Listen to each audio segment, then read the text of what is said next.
Do you ever feel hungry even after you've just eaten? It's so annoying and you just want to know how to curb those hunger pangs. If that's you, then this video is for you. By the end of the video, you'll know exactly why you're feeling hungry and what you can do about it. I'm Lara, psychologist and food freedom coach, and I can help you develop a healthy and happy relationship with food without guilt or emotional eating. If you like this video, give it a thumbs up, subscribe to my channel and hit that bell to be notified every single time I post a new video. Side note here, if you want to know how to eat what you want, when you want, without stress, guilt or shame, then sign up to my Food Freedom Masterclass. It looks like this and it's in the links below. I work with so many clients that get really stressed out about their hunger pangs, having learned that they must never cave in. They're worried that they're going to lose control around food. In my Health Mindset Matters program, I help people tune into their bodies so that they can truly identify their hunger and no longer feel out of control around food. We've seen so many incredible transformations with people completely changing their relationship with food. Before we dive in, I have a question for you.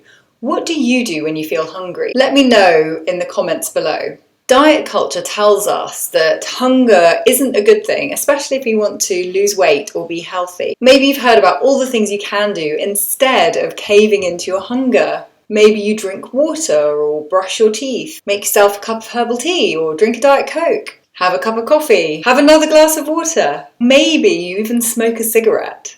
Yes, there was a time when I used to smoke as well to curb my own hunger pangs. Or if you're really starving, you make yourself a rice cake and you use that to try and dull the sense of hunger. Does any of that sound familiar to you? If it does, let me know in the comments below. So you might be in that position where all you want to do is stop feeling hungry. I know because I've been there. But first, let's explore what's going on with your hunger and what can you do about it. So what's going on with your hunger then? Your hunger pangs are your body's way of saying, feed me. It's your hunger hormones that are kicking into action. And the thing is, if you're someone who's currently restricting your diet, whether that's in terms of calories or macros or cutting out food groups, then the chances are you might not be eating enough in one day. I know, all the health and weight loss gurus told you to cut down, but biologically speaking, your body isn't happy with that. I went into a lot more detail about this in this video here. It's in the links below. But briefly, when you cut down on food, this is what happens. First of all, you notice more food around you. Secondly, your hunger hormones kick into action and you're going to feel more hungry and it's harder to feel full.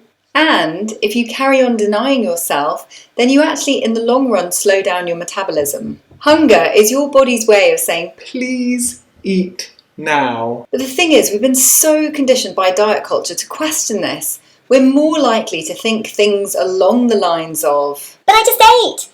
No snacking between meals. It's after 8 p.m. I can't eat. Maybe I'm actually just thirsty. So rather than totally denying your hunger, here's my tips to help you.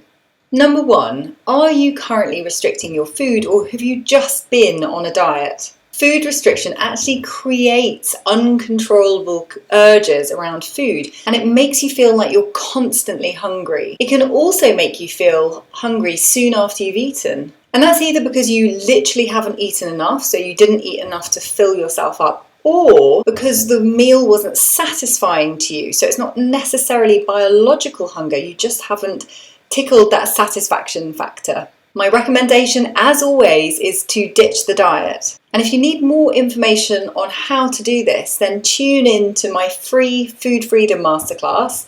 It's in the links below. Tip number 2 is to learn the difference between hunger and thirst. Wellness and diet culture has totally hijacked this. How many times have you heard someone say to you, you're not hungry, you're just thirsty?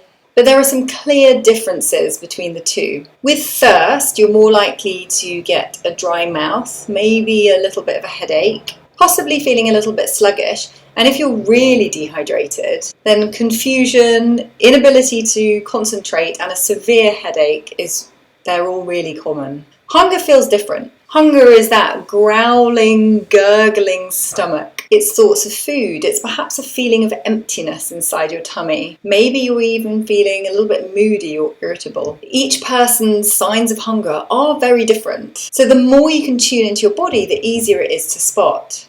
And again, if you want more information on how to do this, tune into my free Food Freedom Masterclass. Details of how you can sign up are in the links below.